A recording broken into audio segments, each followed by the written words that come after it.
and welcome to episode 104 of the PowerScore LSAT podcast. I'm Dave Kaloran in Napa Valley. And this is Jon Dinning in Los Angeles. John, how's Los Angeles these days? It's pretty good, man. A little chilly down here, but hard to complain. Hard to complain? Well, I'll tell you what, it's breezy as heck up here in Northern California. Well, I'm just going to dive right in because I know that's a segue to something more important. What are you drinking today, Dave? Well, some people might think you're going to drink a sea breeze, and I'd say no, I don't like grapefruit juice. But I do like drinks with the name breeze in them, so it is a bay breeze. You'll have to give me the ingredients list because shockingly, I don't know it. No, you don't? No? Yeah, I am shocked. No, I'm not. Well, it's a couple ounces of vodka with some pineapple juice and cranberry juice. So it's kind of got a reddish color to it. Not a whole lot of yellow. There's more cranberry here than vodka. So kind of like a vodka cranberry with extra pineapple in it. Sea breeze would actually have grapefruit instead of the pineapple. And of course, that makes it a hateful drink. Oh, yeah, I forget you don't like grapefruit. Ugh.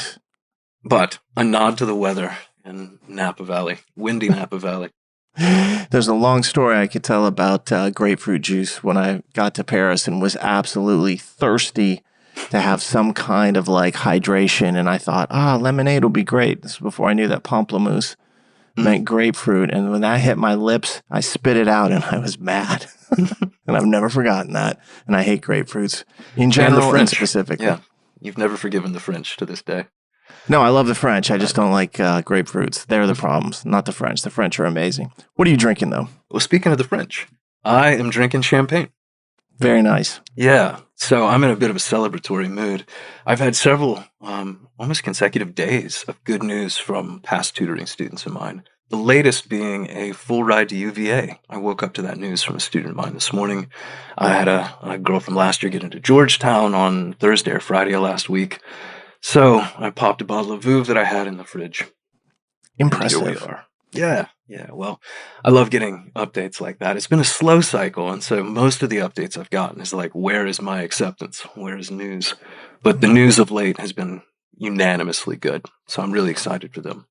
Yeah, one of the slowest cycles on record. So if anybody's out there waiting to hear, you might have to wait a little bit longer. It's just a function of it's a function of last year and then still dealing with a bit of a score bubble.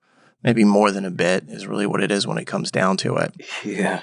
It does seem to be a little bit random, too. I've got a student who's above 75th percentile at her target school in GPA and LSAT, and she has yet to hear back, despite other people with worse statistics already having gotten in, who applied after her. So there's a degree of mystery surrounding this whole thing. Could be yield protection. I have told her that. So she sent in not so much a Loki, like a letter of continued interest, but she did just let him know and be like, guys, I do want to go there if you'll have me. You're my school. You're my guys. You're my school. So I'm certain she'll get in, but she is she's not dealing with the waiting as patiently as one might hope. Nobody deals with it well. Anyone who says they deal with the waiting well is kind of like saying to themselves, I'm trying not to think about it, but then again, I'm thinking about it. And then they're happy that they're doing as well as they are, and they should be. Yeah, but nobody deals with it well. She's going to be just fine, but she'll be the fourth of four when she eventually does get in. And then I'll have to get some more champagne, I guess. Well, that's never a bad thing. And that's another good reason to thank the French. There you go. Yes, I'm a big fan of the French. I'm a Francophile as well. Oh, yeah. I love Paris. Love France in general. Yeah.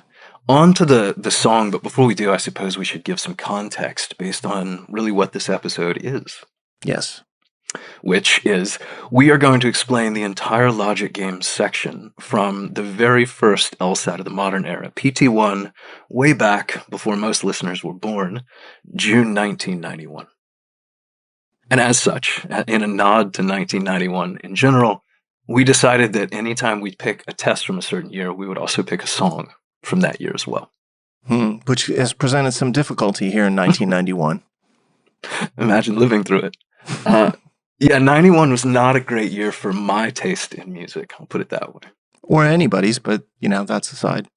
Some people back then were probably loving it. In hindsight, yeah, a bit dodgy.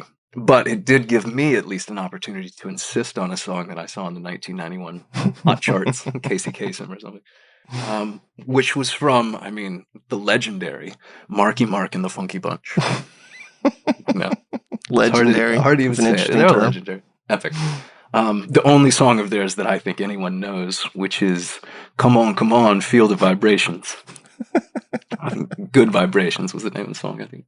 I don't even know if I remember it, but I do remember that name, Marky Mark and the Funky Bunch. There you go. Part of the reason I picked this song, it certainly wasn't for anything musical, but he is an inspirational story of reinvention. Totally. So I think anyone, and in this, to take it back to an LSAT context, even if you start this test a bit like Marky Mark and his Funky Bunch, eventually you could become an award-winning actor like Mark Wahlberg. Maybe even have your own burger chain.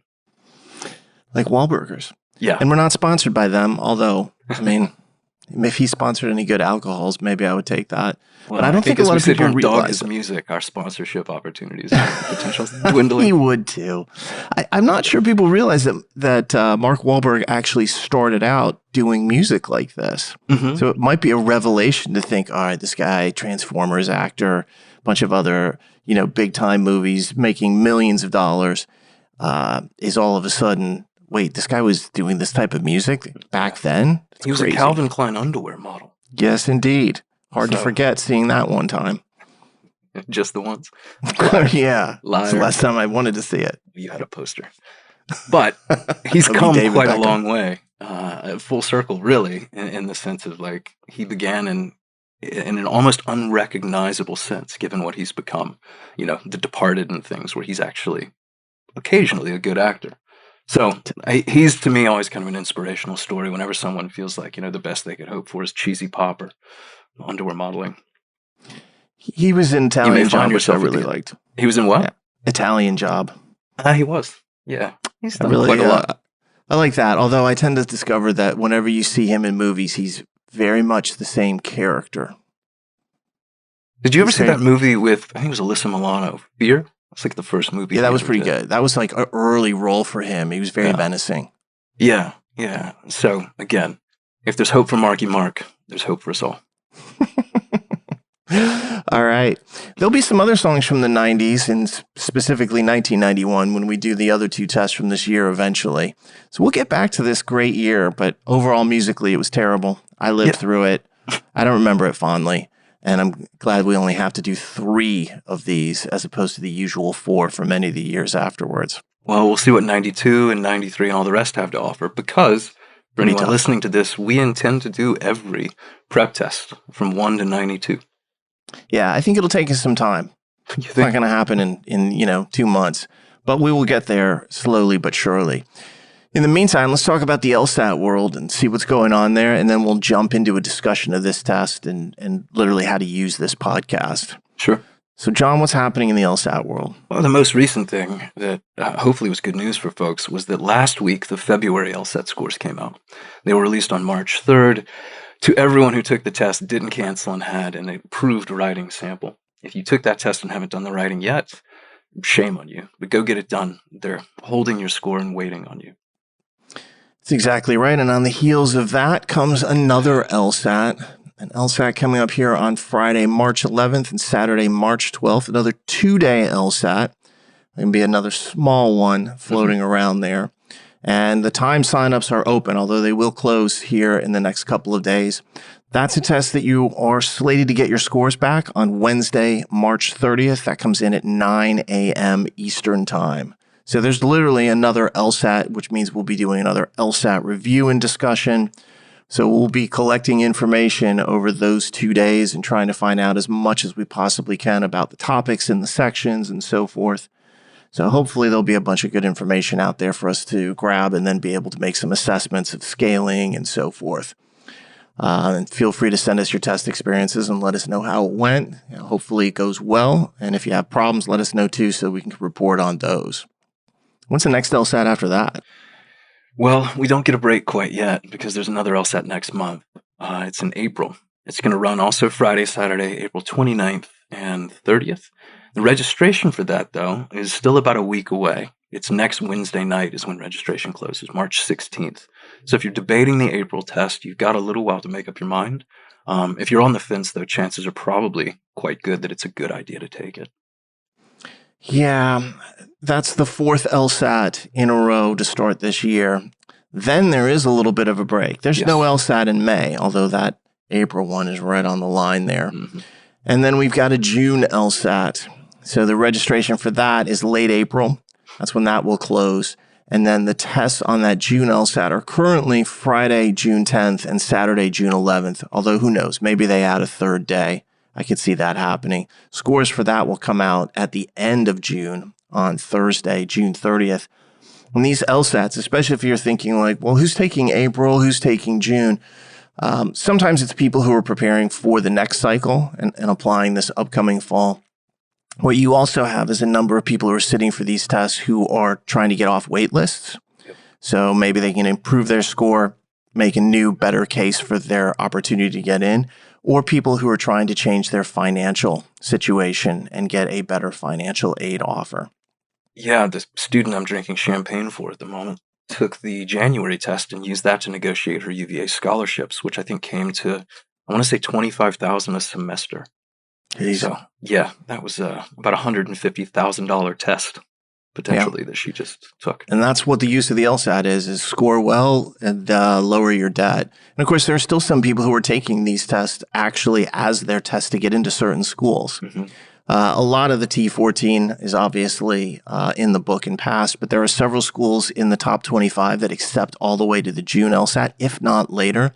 And there's a number of schools in the T50, T100, and so on that will accept these tests into the summer, and you can use those. So everybody's got different goals, different priorities, different needs. So use these tests if they actually fit the profile for what you want. If they don't, then pass and start again, this upcoming fall. It's really what's best for you and your situation. Yeah, good advice.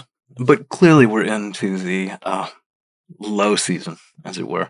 Things are definitely smaller now than they were through the fall and winter of last year, and will, again, be this fall and winter. For instance, we got a final number on February test takers, which was 7,828 people took that test. So under 8,000 people ended up taking February. That is a tiny group in the grand scheme of LSATs. Very tiny. Smallest that I recall. I looked through the numbers and could not find a smaller test. So it's possible that was the smallest LSAT ever. Yeah, in the years gone by, in the 90s, if I think specifically about the 2000s and the 2010s, when there were really 4 tests a year, February often was the smallest, if not almost always, but more often than not, it was. And it would usually clock in around like 18,000 to 20,000, somewhere in that range. So to see a test now come in at 7,800 and change, you can see how small that is. And as I've said before on this podcast, this was a mistake on their part. Mm-hmm. Both March and April are going to be extraordinarily small. It's a huge amount of work for a small administration. Our work, for example, doesn't change one iota, whether there's 7,000, 17, or 27,000 people taking this test. We still have to go through the same exact process. And next year, they've dropped one of the tests. Instead of 4 tests to start the year, you only have 3 tests to start the year. So it appears to me they recognize the saturation mistake that they made here. So we get out of it, but that's next year. And for me personally, and for you, the pain continues this year. Well, it was last year too, which is strange to me. There was no March test last year. There is no March test next year. So why they've added one this year and watered things down and spread people out the way they have, and honestly made us do an extra week's work, I've got grumbles. Yeah, I think we're personally aggrieved by this. Best way I would put it. I took it personally. I take it offense. They did this to us, John. This was a plan by them to make us work harder and more and destroy my weekend, which I was going to have a great weekend. Then I was actually thinking about going to Las Vegas. A good friend of mine is traveling through Vegas on the 11th. I've got another very good friend of mine who's in Vegas in early March. I was like, maybe I'll go. And then I realized there's an LSAT. I can't go. Yeah. Can I say why you were going to be celebrating this weekend? No. No? Okay. We're not going to talk about that. Okay. I'll leave it mysterious then. Everybody's like, what? What's happened? It's no big deal. Part of what I think has also depressed the number of test takers a bit here, aside from the fact they've added this extra test and spread people thin, is applicants are down. The current applicant count right now is 50,195, so 50K. And that's down 9.7% compared to last year. So we're looking at least year over year. It's about a 10% drop. But compared to 2 years ago, it's still up about 8.3%. Mm-hmm. So again, we've talked a lot about the bubble. We don't need to get into it here. It's shrinking a little bit, but it has not popped. Yeah, and that number that you're quoting is for United States domestic test takers. If you go look at Canada, it's a smaller pool, but they are also down around 9.5% to 10%. I did not look at the numbers this morning, but I do look at it weekly. And so they're having a similar experience. So the US and Canada are tracking very similarly in terms of like law school applicants and so forth. And, you know, like you said, we don't want to talk about the bubble too much. We've really gone through it. But now that February results are starting to come in, one of the things that we're seeing is that decline in high scores has slowed, meaning there are more high scores relative to what we had, say, a month or two ago. February was a test that actually produced pretty high scores overall in the 170s relative to what the expectation were. It was a while back that it was getting close to like 20% was going to be the drop in scores from 175 to 180. And then it was in the 19s, then the 18s, and the 17s. Now the drop of the scores of 175 to 180 is 16.1%. And remember, it tracks on a comparative yearly basis. So you can't say, oh, we're getting further in the cycle, so that's why that's happening. No, it means that once again, we've had a test come out that actually produced more than expected high scores. And that, you know, keeps that bubble alive, makes it harder for the law schools, and it creates an extended cycle where decisions are slow. Yeah, which is interesting because I think you and I both agreed that February was, on the whole, a fairly difficult set of tests given to people. The scaling that we had for that we felt was going to be pretty generous. And this, to me, proves that we were right. These high numbers increased a little bit compared to January. It means the scaling up there must have been fairly loose. Yeah. So, once again, I think we nailed that. And that's excellent. I'm going to get some arm extensions to keep on complimenting ourselves. Make it easier on us. I'm going to get a roommate just for back pats. You need a roommate. It's been too long for you. Oh, God. Oh, God. Oh, God. The last thing we'll close out with is, as always, we've got free seminars going on. The day this podcast is slated to come out, which is March 8th, there will be a parallel reasoning webinar that is for free. You can sign up at powerscore.com/free seminars. If you have not seen the parallel reasoning analysis that we do, I strongly recommend that you check it out.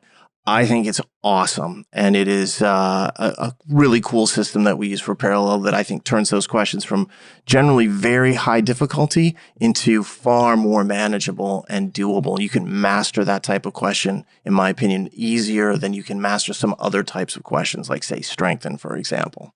Yeah, and a plug for the instructor for that, too. Adam Tyson is going to be teaching that seminar.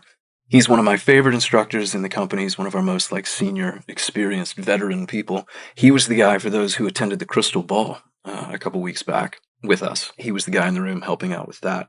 So Adam is an incredible resource. If you attend for no other reason than to just listen to him teach and ask him some questions, it's worth it. John, that Crystal Ball was 5 days ago, not really? A couple weeks ago. I don't need a roommate. Wednesday. I need a calendar. Yeah, Adam's awesome. He was great in that webinar, answered a ton of questions. He's a great tutor as well. So somebody who you would probably gain a lot from listening if you get a chance to get into his parallel seminar tomorrow night. And he does a lot of webinars for us, so that won't be his only one. In the next months, he'll be back for more. But on that note, let us dive into prep test number 1 of the new modern LSAT era from June of 1991. Let's do it. Yeah, a test that I think is very interesting overall. And one of the things you have to do is almost think back to what was happening at this point. The LSAT had been in flux from the 70s into the 80s, into the late 80s. The test had changed a lot. The 70s was a very different LSAT than it was in the 1970s and 1980s. People always get confused about PTs. I know, I'm guilty of it all the time. You're right. That is an excellent qualifier there. I'm talking about the decades. Yes. of the 1970s, a long time ago. I didn't know anything about the LSAT. Didn't exist to me at that point in time. But the 70s LSAT was a little bit more traditional in terms of like what they tested, maybe closer to say like what the GRE or GMAT is a little bit. And then in the 80s, they got into this, heavy logic format with reading comprehension, with logical reasoning, with logic games, with other sections as well, the facts and issues, which no longer exist. But that was the old scale, was on 10 to 48. And I'll mention this for the June 91 test, but then I won't probably talk about this for any other exam. And then they changed the format again in 1989, and they moved it from 35 minutes per section to 45 minutes per section. They cut out some content. They continued on with the same scale. By the way, those game sections from 1989 to February of 1991, 5 games in them. Because you had an extra 10 minutes, so they hit you with another game on there. And I know most people, if probably nobody here, there's only 1 or 2 people I know in the world who have actually really reviewed those, who do test prep at this point. Those games were like the Wild West. You never knew if you were going to get the easiest game in history from a novice or the most brutal gunslinger that would just take everybody out. It was really all over. And the reason I mention that is because as we moved into this June of 1991 era, one of the goals that LSAC had was to kind of like clean the test, to sanitize it, to make it more standardized and to make it more efficient. So this was the first game section from that kind of like new regime, new mentality, new people writing the test, new approach to it, new scoring scale.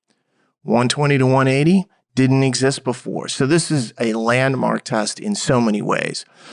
And the first thing I'll say is before we go further and start talking about some of the things that you saw, if you've not done this section and you want to do it, go take it. You can, if you're in our courses, if you use our analytics, you can go find Prep Test 1 and do the logic games section from that.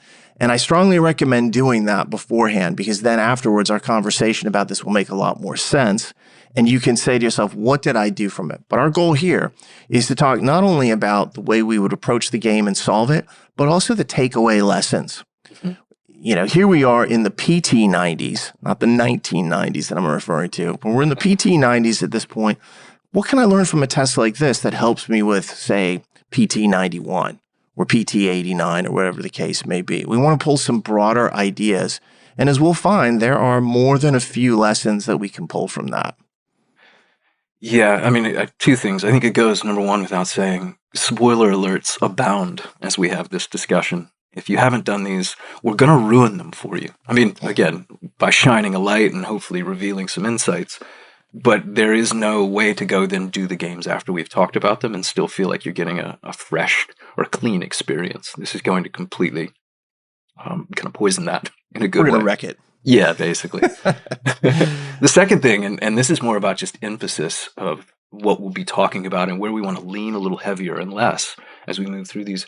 To me, and I assume I speak for you too, Dave, my goal in this is talking much more about our thought processes in terms of what we would do in response to these games, or how it is that these games would cause a reaction in us, as opposed to like, here's how you solve question 13. This is going to be slightly broader, but also more about insights and the lessons that you can take away, as opposed to just the specific details and instances of that moment. Yeah, and I think that actually brings up a secondary point. So if you can do this game set, do it. If you can't, if you say to yourself, there's just no way I'm going to get to it, or maybe you're not one of our students, which I would say, unfortunately, if that's the case, you should change that. Then you will still be able to hear us talk about this and think about, well, I know that game type or what have you, and still get something out of it. We're just saying that if you plan to do this test, don't listen to this now. If you have done this test, that's great. If you don't plan whatsoever on doing this particular exam, go ahead and listen, because you'll probably get a few takeaways that'll be useful here. Yeah, we're going to talk big picture strategies and sort of cross-generational application, I suppose. Nothing about this is going to be married to the era.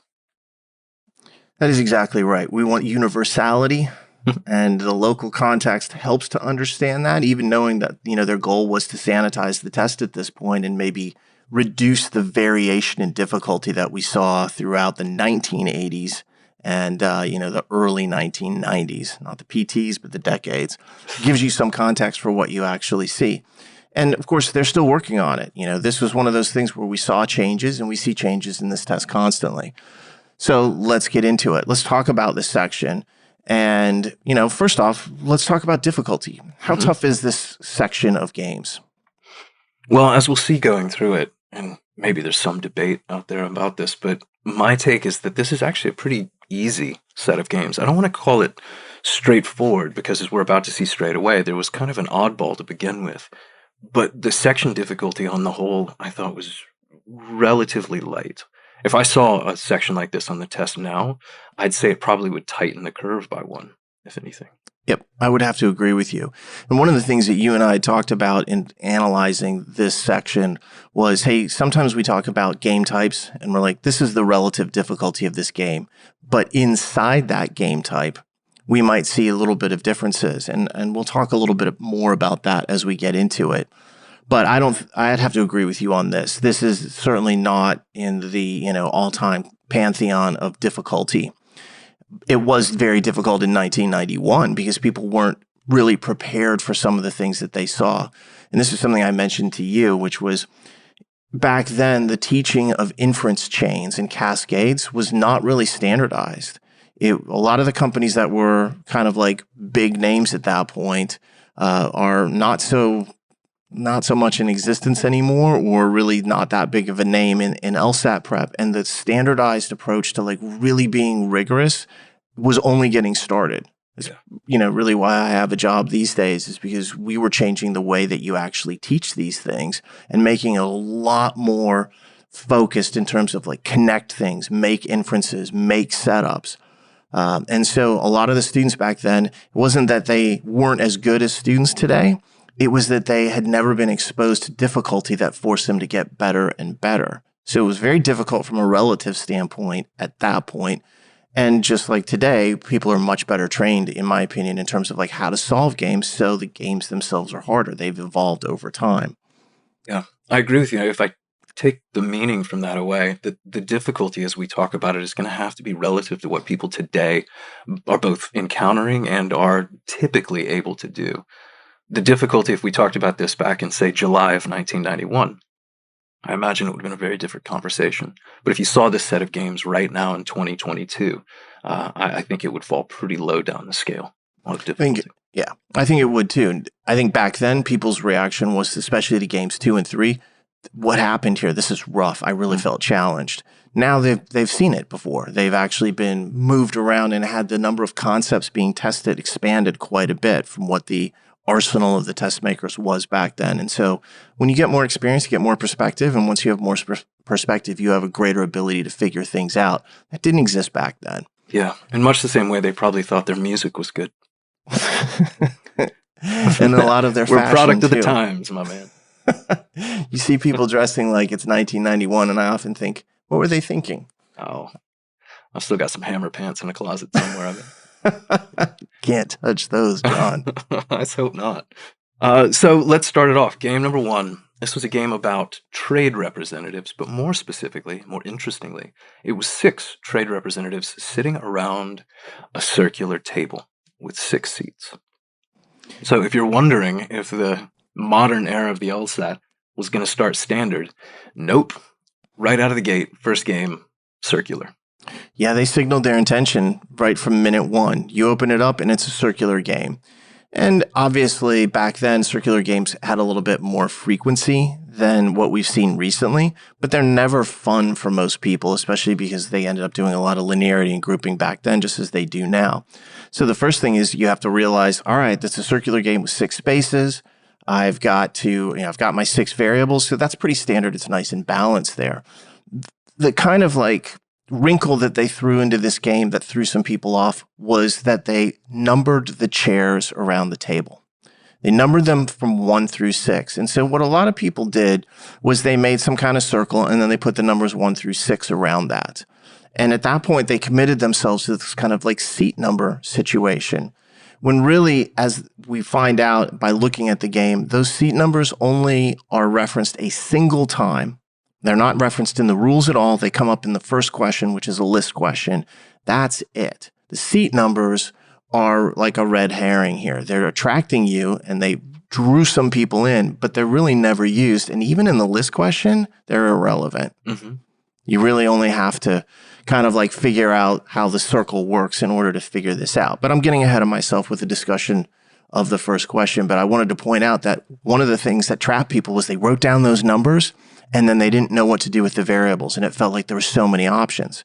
Well, there really weren't, because it didn't matter where people sat. Yeah, if you're looking at a position in your diagram as the third seat, at no point are you able to say who goes third. It's just not a part of the game. There's no element about that. And you can tell that by reading through the scenario and the rules, and even glancing ahead at the questions. You can see that there's no reference to seat number, which means we can leave that part of the diagram out.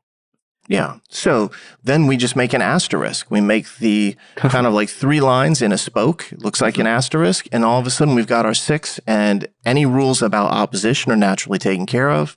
We can work with it from there. Yeah. And that's the way to approach this game. And to, know that there's 6 seats. Know that they have a numbering convention, but only use it when they force you to use it. But there's no rule in here that says if N sits in chair 3, as you pointed out. It's just not a part of the game. And once it's not a part of the game, you can ignore it. But it caught some people. For sure. What I always remind people, if they do happen to encounter a circular game, whether intentionally, going back to PT1, or randomly on a future test, is there's 2 things that you need to remember. One is circular games are just linear games that loop. The ends touch, but that's the only thing about them that's different. So you can treat the linear aspect of this really as the fundamental driving principle. And number 2, if you can establish some sort of placeholder position, or positions potentially, in your setup as early as possible based on the rules, then you've got a way to ground the game, and it doesn't feel like everything's just spinning. You've actually got a reference point, not seat number, but just placing a variable or 2 into a spot so that you can then navigate or manipulate other variables around that. That's the key here. You've got to get a placeholder. And that placeholder has its own hierarchy. Again, this is something we teach in our courses, where it's like, you don't just choose anything. The first thing you want is opposites. If you can find a pair of variables that are on opposite sides of the table, those are the ones that you fix first. And the reason is it divides the table into 2 halves. By opposite, you mean sitting directly across from each other. So in the spoke asterisk setup, they would be on the same spoke on either end of it. That's exactly right. Yeah. You do that, and they're on opposite sides of the table. They've now turned the table into 2 separate halves, and that often has a lot of power. This game doesn't have that. So you have to, just, all right, no opposites, I'll go to the next thing. The next thing you want is a block of some sort. And in fact, the very first rule in this game creates an NP block. And it's kind of interesting. You and I talked about this beforehand, about how to diagram this, because all you know is that the 2 of them sit next to each other. There's no left or right on this. There's no seat 1, seat 2. They just say that N and P sit next to each other. And there's different ways to handle this. I'll kind of describe what I did with it, and then you can kind of describe the alternative thinking on it. I just put, P and N at the top of my diagram next to each other, and I didn't care who was on the left or who was on the right. I just arbitrarily chose. And that's because I knew from glancing at the questions, there was never any left and right in this game, and there was never any seat numbers. So it didn't matter which direction around the table I was traveling. In some games, you will see rules that says P sits to the left of N. That creates a very specific block. This, however, is not that. It could actually go either way. So what's the alternative take on that? Well, yeah, yours is definitely going to be the right move if you see phrases like clockwise or counterclockwise, for instance, or if you see something like left and right, or are diagonal or directly across, or as you've said a couple of times, opposite. But all of this comes from the rules, so you need to read the rules to see what they might establish for you. The alternative to doing what Dave said, which would be to actually put the pieces in a specific configuration, like, say, 1 variable at the very top, and then 1 variable immediately clockwise from it. The alternative to that is to show a split block. So if A and B are next to each other, you could show them as like A/B, and then in a spot next to it, B/A. What that would allow for is basically either order, clockwise or counter, to be in play.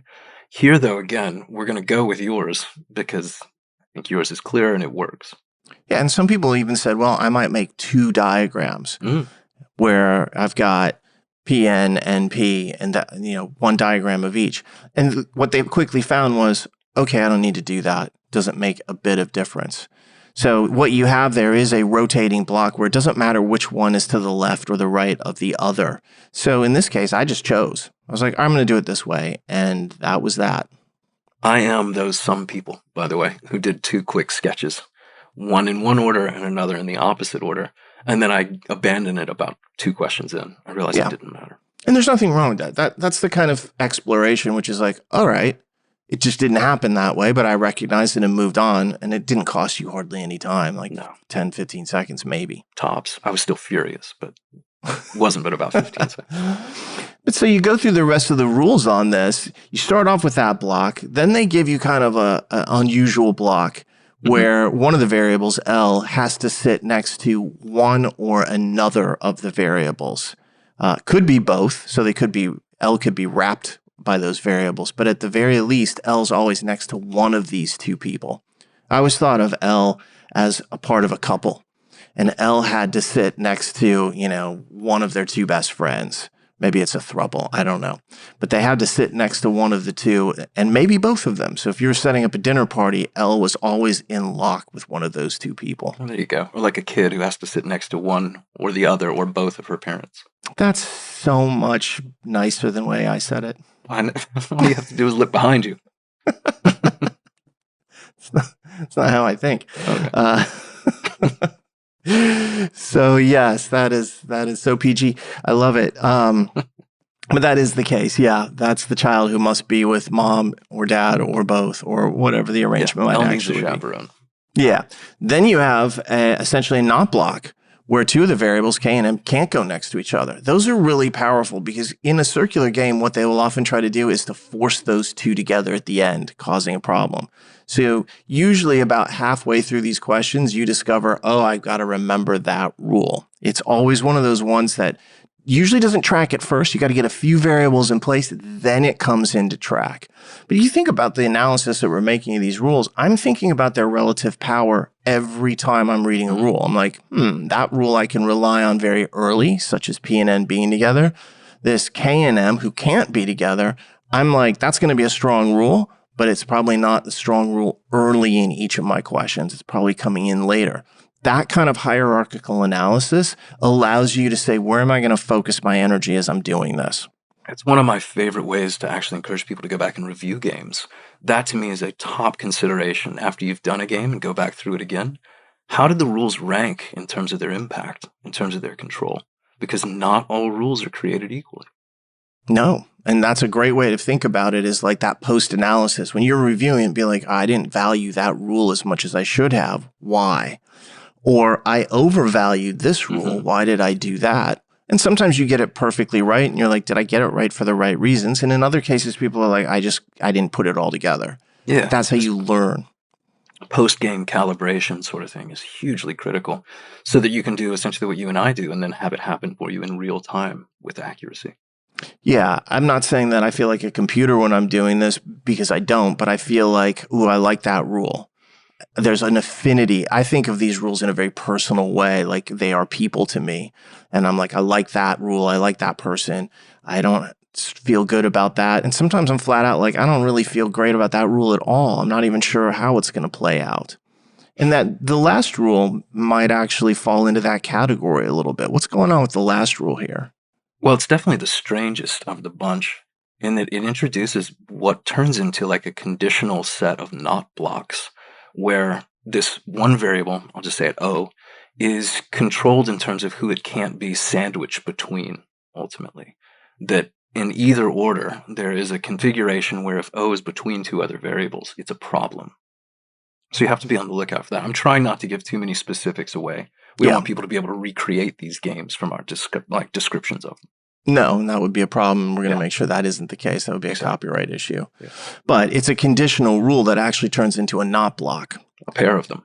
Or at least a rotating one. Yeah, a pair of rotating not blocks. And I think this rule alone is worth looking at and saying, well, how did they diagram it? Be like, oh, because we go right past the conditional to what is the functional outcome that cannot occur. Yeah. Which is this big triple not block. It's like, you can't have this happen. It's like, oh, that's so much cleaner, especially when it shows up, because it does show up in one of the questions. That's the only time it shows up, though. Like, they put in this weird rule that makes you think a little bit, and then the only time it appears is in that list question. Surprised Thanks. me a little bit, frankly. The strangest rule is usually the one they lean heaviest into because, as you would expect, it's the one that gives people problems or at least invites the most opportunity to screw up. But in this case, they let people off the hook a bit. Yeah, I feel like they felt that it was too powerful because it really creates a triple not block, and that's 3 out of 6 variables. That's really kind of like pervasive. And maybe they're like, we can't test this too much. It'll be too easy for people to see if they figured it out. Yeah, it really would have broken the game wide open if they had leaned on it. So they didn't. But it is important, like you say, to really analyze the rules as you go, and certainly in hindsight, to see how they all work together, but also how they stand apart in this stratified hierarchy of impact. Yeah, so as you exit this, you have got this set up with a little asterisk, the 3 spokes of the bicycle wheel. You've got the N and P thrown on there, and then you've got a bunch of rules that are various versions of blocks and not blocks, but you can't do much with those. You have to get more information in order to kind of put that in play. And what you end up with in the questions is you get that classic list question. So that's nice because you can just apply the rules and go through it like a machine and do it very quickly. Just take one rule to all 5 answer choices. And then each of the remaining questions is local because you don't have enough information to make any further inferences. You need new information, and your setup is so wide open and abstract, you should expect this. You could easily think to yourself, I bet there's a lot of local questions in this, and then go glance at questions 2 through 7 and say, I was right. They're all if this happens, if N does this, if L does this. It's really kind of cool to be able to see the game at that level and understand I'm anticipating the curve in the road before I see the curve. Yeah, it's a really useful bit of feedback, ultimately. If you're looking at a diagram and feeling like you've done all you can do, and it's still pretty skeletal, pretty empty, the best we could do here on our diagram is 2 of the 6 spots, putting variables in. So we're 2/3 empty, and rules are just diagrammed off to the side. Click through the questions really quickly and see. If 6 of the 7, which I think is the case here, are local, it tells you that you shouldn't have much up front. So move to the questions quickly. If most of them are global, maybe you've missed something early, and you can expect oftentimes your diagram to actually fill in as you continue to go. I mean, even the list question in this is which of the following doesn't violate the conditions, meaning 4 of the answers work. Or if 4 of them don't work, and then you've got the one remaining that does. They're using their rules to just kind of smack these things down one by one. But it's a wide open game, so you have to have that information in order to kind of like even see these possibilities inside of it. Yeah, it's a really intimidating circumstance for a lot of people, especially people newer to the test, because they look at an empty diagram and think, surely they're missing something. Surely this is not it, right? Where's the rest? But the fact of the matter is there are a lot of games that just don't give you much up front. And the time and the reaction, really the consequence comes in the questions themselves. The beauty of that is you can get to the questions quickly if you just trust yourself to move on. The danger, of course, is if you linger over an empty diagram that can't be filled in more and just burn time doing nothing. Yeah. So that's constantly like the whip I'm cracking behind people is move, go. If you're not sure there's more here, move on. Yeah, sitting and idly staring is not a state of mind that I want to see anybody in. And whenever I've worked with students about logic games, I'm like, what are you doing? They're like, well, I'm thinking about it. I'm like, stop thinking, start doing. Yeah. Because it's better to go work on a question because as you do the question, you will learn. Your mind doesn't stop thinking about these things, and then little connections come up. Oh, I see how that works. And then all of a sudden, everything starts to fill itself in. That might happen on question 2 or 3. Would I prefer it in the setup? Sure. But if you're stopped during a setup, move on. Don't stop and think, I don't know what to do. I'm not sure here. If you ever have that feeling, go right to the questions and say, let me start working with some information and seeing if this helps me suss it all out. Yeah. Yeah. The key is forward progress, momentum. You cannot stall and just consider or glaze over. So let's talk a little bit about the questions. You've mentioned that it begins with a classic list question. It does. Just use the rules, knock out answers. And of course, with the circular aspect here, they write the letters in a row, but you have to remember the first and the final letter do touch in a circular game. So you have to consider the first and the last option in each answer choice as though they are consecutive as well. That's maybe the only wrinkle to it. Yeah, and then you go to question 2 and you start on with this run of the local questions. And so you're going to be making new diagrams And you're going to be kind of saying, all right, I already know I've got P and N, and they start adding additional information in there. And what they end up doing here is they actually use the variables from N and P, which are sitting on your diagram as a block already, quite a bit. They keep adding things on, and what they do after that is what I call a cascade, where you add a variable on, that triggers the next rule. Once that rule has been triggered, that triggers another rule. And then all of a sudden you're getting down to the end, and certain variables are like, oh, that variable doesn't care where it goes, and it gets put in this particular spot. Yeah, questions 2 and 3 are, in fact, both perfect for that, right? Yeah. It's a cascade where it's like you have to track the rules, know what the rules are, and then say, oh, now that I've placed L, I now have to place M. Now that I've placed M, I can't have K next to it. And now that I know that K has to be over there, that leaves O to go into the very last spot. That describes one of the questions here in the exact sequence of what you would actually do with it. So those cascades where one little placement triggers another, they're beautiful because if you get stopped for a second, it's like, well, which rules haven't I looked at? There's very few of those stopping points where you're like, I have no idea what I'm looking at. If you do, it's because you forgot a rule in this game. In other games that are of higher difficulty, when that happens, it's because you don't see the connection. That's not what happens in this game for most people. They just forget a rule is when they run into problems. As long as you remember the rules, you'll be okay here. Yeah, so question 2 and 3, both local questions, both must be true questions. And in both cases, the entire 6 spots of the circle fill in precisely. You know where all 6 people go around this table for 2 and 3. And to me, not only are those great questions to begin with, but they give you a lot of early feedback on your setup, on the rules, and whether you've understood and shown them correctly. If nothing looks like it has to be true, or if things move around, if 2 answers look right, or if none of them do, you know you've made a mistake. And as scary a prospect as that may be, the sooner you realize you've made one and can hit the brakes and even put it in reverse, the better your chances are to survive it. So questions like that early give you a tremendous amount of feedback, as I said before. You can know you're doing things right or know you're doing things wrong, and both, as bad as the one sounds, both are useful. Yeah, well, you need to know if you're on the right track or not, and must be true questions like this can help you do that. Then you move on to question 4, which is all of a sudden kind of like a more could be true type of idea. And there's more uncertainty in this particular question. They only place 4 of the 6 variables. They leave a rotation between 2 of them running around, but they continue to play with like the dominant rules. They are taking that initial block that we have already put on there, and then they're taking that, I guess what I'll call the child-parent block rule, where the child has to be next to one or both of the parents, because it's such a, it's really G-rated, not even PG. Such a nice way of putting it. And so that type of rule there keeps coming up. They lean on that, and they lean on that because that rule has uncertainty built into it. The child's with one of the parents at least, maybe both, but you don't know which parent it is. And especially back at this point in time, dealing with uncertainty was something that a lot of students didn't have any practice with. The hurdling the uncertainty idea wasn't, I don't even think I hadn't come up with it at that particular point. I certainly hadn't written it down. And so it was something that you didn't see in any kind of contemporary literature of that time. And I've looked at all that material from back then. They just didn't mention it. So people hadn't seen it. They weren't really dealing with it. And so as you get into this type of question, that kind of rotational aspect still allows you to deal with the question, but you can fill in most of the diagram, and then what's remaining isn't that challenging. So question 4, another local question, not that bad.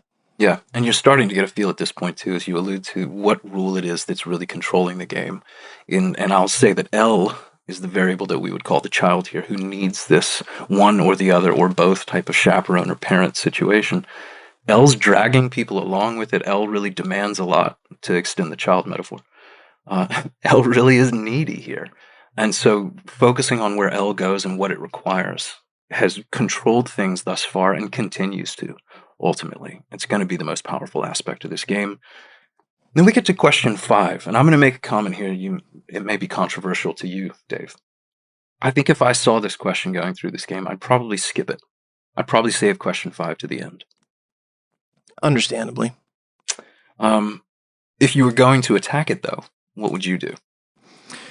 Well, the interesting thing is that you have this L is next to M, and you actually have that already appearing in the answer to the first question. Yeah. So you can actually look back. So I know your thought is, let me skip this until I've done the other questions because I'll get more information. And if anything happens with this scenario, then I can return to it and I'll have more. My first take on this was, did I see L and M next to each other at any point? And then I go back to question 1. I'm like, oh, look at that. And then it has that other block. And then it's like, well, who could sit next to L? And right away, I have someone else. I'm like, oh, okay, so I have to have that person on the list. It doesn't do much for me, though. It really only knocks out like one of the answer choices there.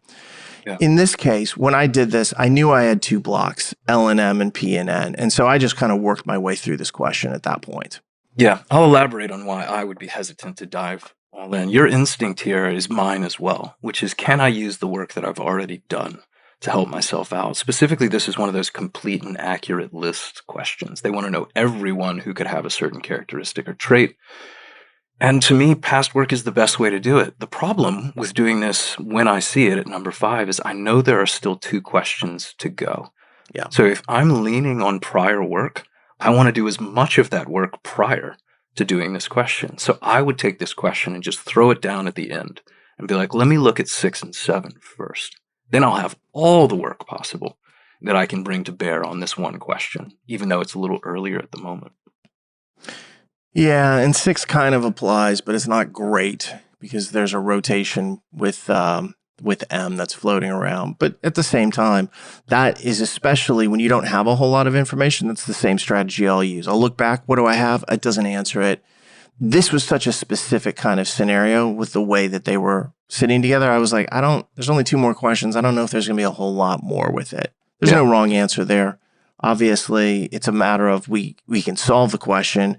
I love efficiency. I love the efficiency of the approach that you're taking here.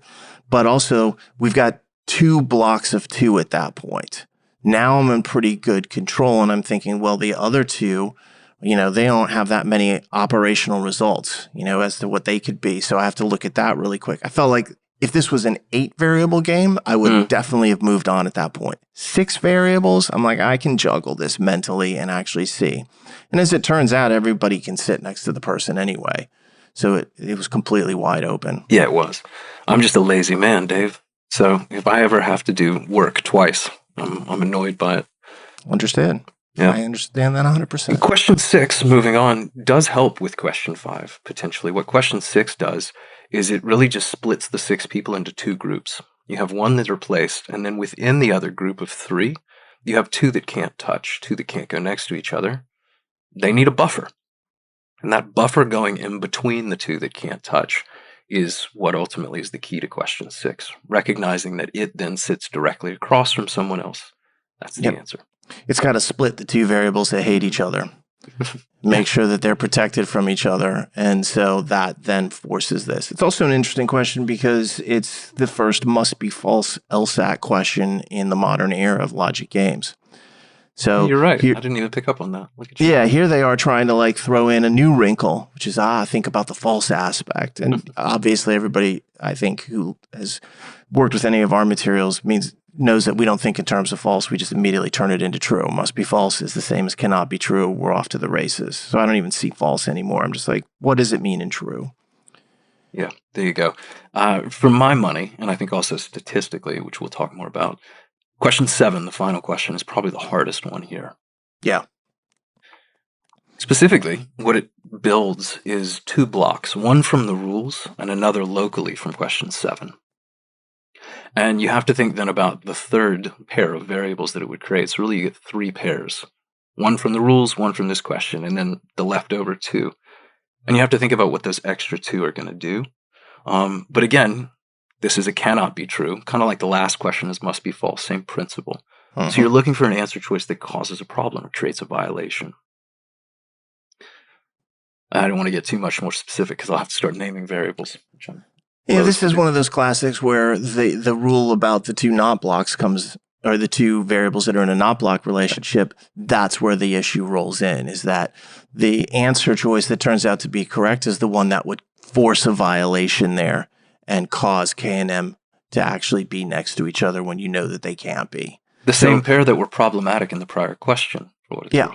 And this is where those two variables, this is what I was saying before about the not block situation. They're usually not the first ones that you go to, but they definitely come in the middle and the end. And this is a great example. Both questions 6 and 7 show you how I don't have to ride that horse first, but I'm going to ride it at the end. And that's exactly how that game closes out. And I think that last question probably is the toughest, just generally, if not only statistically. Yeah, so there you go. And that's the game. So we're off to a strange start back in PT1, a circular game to begin the modern era. But in the grand scheme of circular games, of which we have seen many more, this one to me wasn't too bad. No, this is among the easier of circular games. Still a lot to be learned from it. I think you and I would say at best, this is, or worst, depends how you want to describe it, it's maybe 2 out of 5 on the difficulty level. And only because it's circular and that by itself throws some people off. If this was a straight up linear game, this would most likely be a 1 out of 5, but the circular aspect will bump it up to 2. Yeah, through a lens of modernity, I would call this a 2 out of 5. I'm sure back then it was probably a 3 or a 4. Yeah, definitely a 3. I know people were like, I don't like the circular stuff. And so, yeah, just a different era. Yeah, so there you go. Not a bad start, but certainly a quirky one. All right, so with that said, let's move on to the second game, a game that I find considerably more entertaining. And I think maybe we'll spend a little bit less time on the questions and a little bit more on the setup here, simply because the setup will make the questions super easy. You get the right setup to this game, and this becomes one of the easiest games of all time. If you don't, or if you make mistakes with it, or you don't understand what is ultimately the challenging rule in this, which is the first rule, then you will find this game to be difficult. And I have watched people do this game many, many times in live fire situations, and some people are done with this game in 5 minutes, sometimes 4 minutes, and there's other people who get to like minute 8 and they're like, I'm not understanding this. Yeah, I'm lost. Yeah, and it's one of those kinds of like, it's a heaven and hell game. It really divides people into these two groups. So let's break it down a little bit. This is a game about a software firm. The software firm has 4 offices and computers and printers in each one of those. So you can kind of get a sense of like, well, what am I actually doing? I've got 4 offices. Each one has a fixed feature, a computer and printer. And as it turns out, all these machines are bought in one of 3 years, 1987, 1988, or 1989. So this is interesting because when I diagram this game, I see it very clearly in the sense that I know that there are 4 offices and each office has 2 spaces, one for a printer and one for a computer. So that kind of creates this, double stacked type of environment. And I can create a row for the printers, I can create a row for the computers and just place that on top of 1, 2, 3, and 4. One way that some people get into trouble here is they try to diagram this as 3 years, 87, 88, and 89. And that's the base that they use. And then they're using like P1 for the printer in Office 1 or C4 for the computer in Office 4. Why does that cause problems? Because you don't know how many spaces are in each of the 3 years. So that's this inherent uncertainty. Yes, there's a total of 8 spaces, but the 8 spaces as spread out over the 3 years is uncertain. It can actually move around quite a bit. Whereas if you use the 4 offices as the base, every single time above it, it's 2 spaces, 1 computer, 1 printer. It gives you all 8 in a really powerful visual manner. Yeah. And it's fixed. That's the difference. If I can make a fixed setup like that versus kind of like this moving around setup, I'll go for fixed every single time. For sure. So this is something where I've watched people do it with the years, and I think to myself, hopefully this will be a learning experience because that usually makes this game harder. Impossible? No, harder. Yeah, the way I tend to explain this to people is once you've identified your variable sets, and in this case there are 3. There's the machine, computer printer, there's the office 1 through 4, and then there's the year, 87, 88, 89. Think about what you know with certainty, and think about what can change or what's uncertain. There are 4 offices. In each one there's a computer and a printer. That is locked in. There's architecture there. It's firm. It's like a template. What you don't know is the year that each of those machines is purchased, so that becomes the moving variable set. That's what's going to fill in those 8 spaces. To do it like you say, and as I've seen people do this too, this game's such a classic. You and I have both taught it God knows how many times. You more than me, but we've both seen it. Too many. When people put the years as the base, as you say, you don't know the size of the groups that each of those years creates. And if I Exactly. don't know how many lines to draw above it, I'm in trouble. That is the case. So we use the offices 1, 2, 3, 4 as the base and then just stack the computers and printers above it. 2 rows. Then we get into our rules. And when you first glance at the rules, there's a lot. You're like, how many rules are there? There's 5 rules. But like a lot of these games, what you really discover is that some of these rules mean a lot and really require some thought. Some of them are really easy to represent and give you a lot of information that you can use to kind of unlock what's happening. Why don't you start with the first rule, John, and kind of break this down? Because understanding the first rule is the key to this game almost in its entirety. Yeah, this is the only rule that's truly global. It applies to every office, to every one of those 8 spaces, which is essentially that they compare the years that you bought the computer and you bought the printer. And they say, I can repeat this, I think, that the computer was either earlier or the same year than the printer. So if the computer was 88, the printer had to be 88 or 89. If the printer was 88, the computer had to be 87 or 88. They can match, or you can have this discrepancy, but the computer is either earlier or equal to the printer. The printer is later or equal to the computer. And that right there, so that you can compare each pair of machines in every office, creates a tremendous amount of insights once you start to fill things in. Yeah, now at this point, you don't know anything. So it's just kind of this weird rule. And what I always tell students is if you read a rule and you're like, I don't understand it, make a note of it. You stop for a second, reread it, be like, did I misread something? And if you're like, I truly don't understand, be like, look, star that rule, or as the case may be on your, your graph paper, be like, circle what your representation is because you didn't understand it.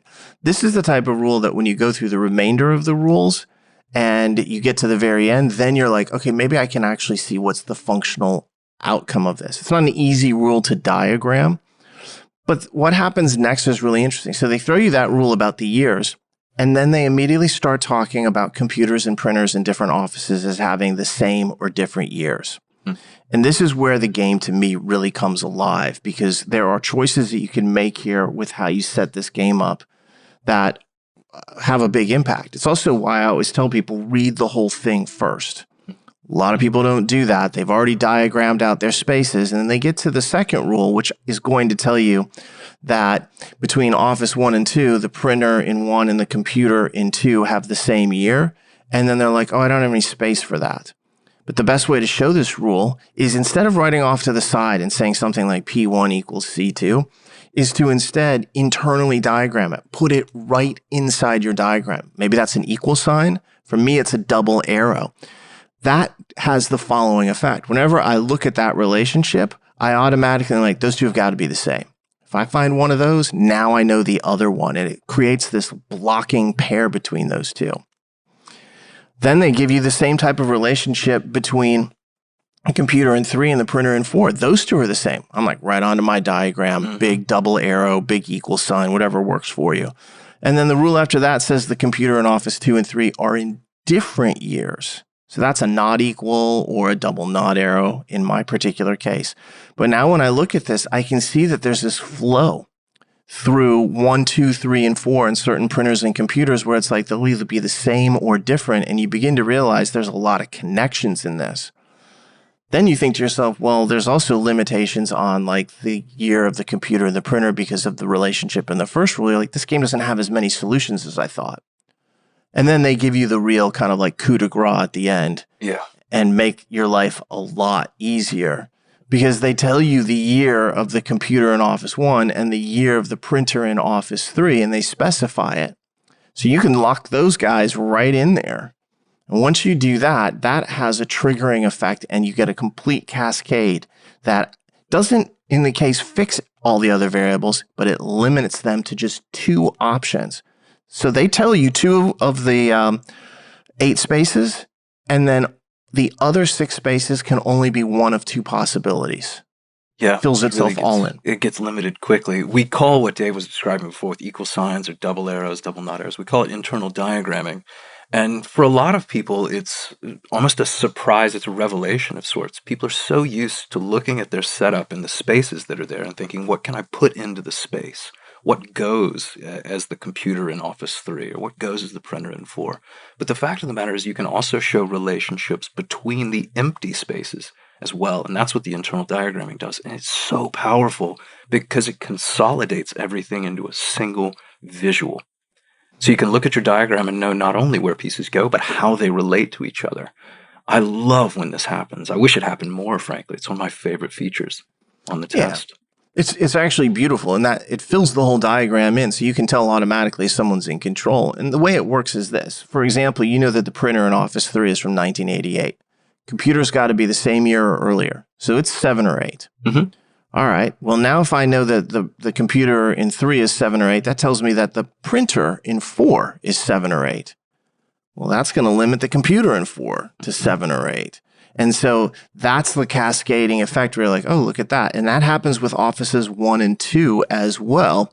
And once you're at that particular point, you're in a great position. Now it's just a matter of saying, do I get any additional information that would then fix some of these? And as you can imagine, there's a bunch of questions where they say, oh, if this is the case, that the printer in this office is from this year or the computer from this office is in that year, you now can just follow the leader and go all the way through the diagram and fill in most, if not all, of the options. Yeah, I like that expression. It really is a cascade or a waterfall or dominoes. I hear people analogize this to all kinds of things, but there's this flow to it where the first thing topples and the rest, as you say, follow the leader, the rest come along naturally. But having the diagrams and the relationships inside your setup, it really just lets you follow the paths. It's like chutes and ladders or something. It's really easy. It's like Peter Frampton. It comes alive. There you go. My favorite question in the set, I know we probably don't need to do them all, but I'm going to jump to it just because I like this one, is question 11.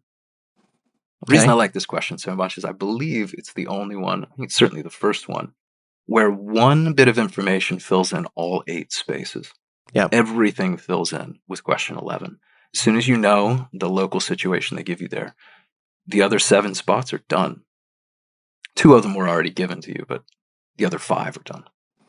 Yeah, and this is, if you go into these questions and you have a setup as full as the one that we have where everything's either fixed or one dual option, you're going to feel powerful, especially if you can see those connections between the various offices. Yeah, and you hit that particular question that you talked about, everything falls into place. The question that's right after it, number 12, almost everything falls into place except for one of the office positions. And at that point, they ask you what could be true. Yeah. And a smart test taker at that point says, well, there's only one uncertainty here. They best be asking me about that. And you go right to the correct answer, which asks you about that uncertainty. And it feels like you are on top of the game. You're mastering it because you can see what they're going to do next. That feeling inside Logic Games is just so self-affirming because you're like, all right, I figured that out and I made the smart choice. On to the next question. You don't feel like you're going to miss anything. You start to feel that invincibility, that invulnerability. You don't want to get overconfident, but if you have the right setup in this game falls fast. If you struggle or you make a decision to choose the years, it's going to slow everything down and you're not going to come out of this feeling quite as good. Yeah, so in terms of the value of this test so far, we're at about the halfway point through the section. Game 1 is an incredible introduction to circular games. It's not that tough, but it's a good illustration of how they work. It's a good illustration of skeletal diagrams, moving to the question, dealing in locality. I like that game for that. Game 2 is almost the exact opposite. It's a very front-loaded game. There's a ton you can do up front and a ton of internal diagramming. Another extremely valuable game just to expose yourself to things that matter at the highest levels on this test. So I'm loving this section of games so far. Now, one thing I will say about this particular game is when you get to the last question, number 13, they suspend a rule because they kind of knew. They're like, well, if somebody's really got a good setup, they're going to burn through this pretty quickly. So when they get to the last question, they're like, slow down there, Tex. We're going to pull out a rule and change it and replace it with a different condition. Mm-hmm. And so, you know, for the most part, when that happens, you are forced to kind of like reconfigure, but everything else is in place. They just made a little bit of a change. You still end up with a setup that in that question, you can fill it in entirely. It's just that when you run into that question, it says, suppose this didn't happen and this happened instead, at that moment, you have to commit yourself to be like, this is going to be another minute and a half, maybe 2 minutes for me to do this, depending upon how fast I see what's going on, because you're going to have to do a bit of a mini rediagram. Hopefully not a full rediagram. Hopefully it will be faster because you remember some of the rules, but it is a time commitment. And so you shouldn't panic at that point. You should be able to say to yourself, this is how it's designed. This is going to take me more time by design, and it's okay for me to do that. No reason to get mad at yourself about it. Yeah, I would treat it like just another local question. Here, the local rule of the question is just a swap for one of the original rules itself. So you're probably going to have to sketch something out. Be efficient, be judicious when you draw these new little mini one-off diagrams. I wouldn't label the rows C and P. I don't even know if I'd number the spots or draw dashes. I'd probably just draw two horizontal lines, one above the other, and know what they stood for from the original. I'd make this as quick as possible in the recreation of the scenario. But chances are pretty good you're probably going to need to draw a new diagram out here with the new rule in place of the old. Yeah, overall a good game. My second favorite game of this section. Well, let's talk about how hard it is. And then we'll get to what I think is your favorite game. You are correct. All right. This is probably another 2 out of 5 game, and only because there's a danger zone for people who might not get the setup right at the beginning. Get the setup and this game becomes a 1. Don't get the setup and this game moves into like the 3 range, and it's just more work. And if you don't understand that first rule, then the game, it becomes very, very difficult. So anytime you run into a really tough rule, stop, reread, go for understanding. If it's not clear, try some questions and see if it helps to actually work through some of the problems. Yeah. And remember, you can use those highlighters in the digital interface. So highlight a rule if you know, like, I think I got that right, but I'm not sure. Any kind of marker or placeholder you can put on things as this is me at my most vulnerable. I need to reinvestigate this if things are going sideways. That can really help. Helps you to narrow down where the issue likely lies. Excellent. Now let's move to my favorite game. All right. Game 3, Law Firm Partners. And it's not because it's about a law firm. No, I knew that.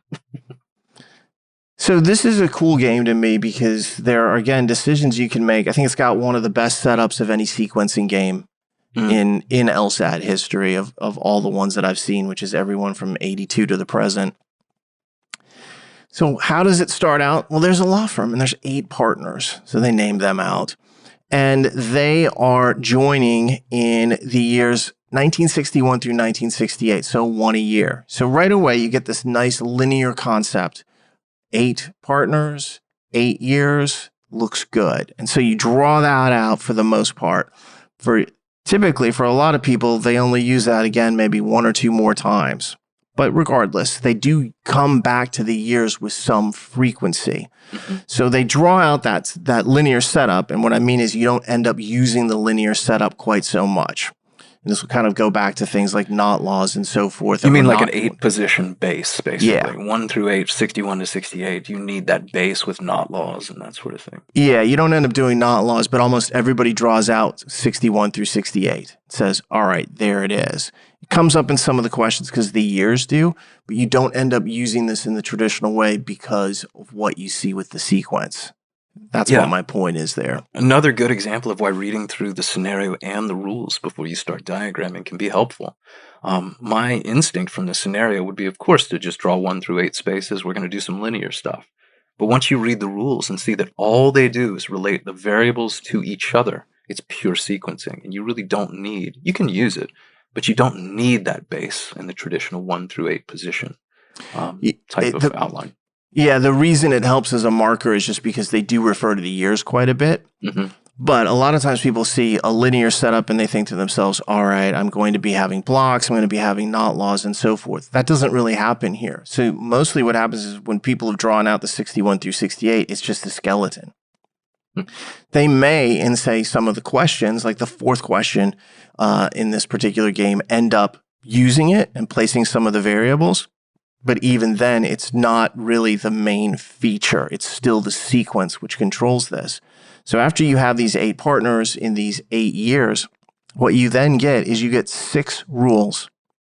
And every single one of them is sequential in nature. This partner joined before this partner. This partner did this. It's all about joining the firm before, sometimes one, sometimes two. And so at that point, hey, this is a linear game, but it is a pure sequencing game, which means the sequencing will always be the focus, and that's where all your attention goes. And I think we were talking about this, and the idea is, well, should you draw not laws out? I never draw not laws out in a pure sequencing game. I do test the ends, so I know who's possibly first and who's possibly last. But beyond that, the whole idea of a sequence is usually this accordion effect where things can move backwards and forwards. And once you recognize that, it's like drawing all the not laws doesn't help actually show that. Understanding the sequence is what helps to show that. Now, John, I feel the not laws would be a poor investment is kind of how I see it. You should be good enough at sequencing. You don't need them. If you're a complete novice, the not laws probably would help you. But obviously our goal is to have you take the test not as a complete novice.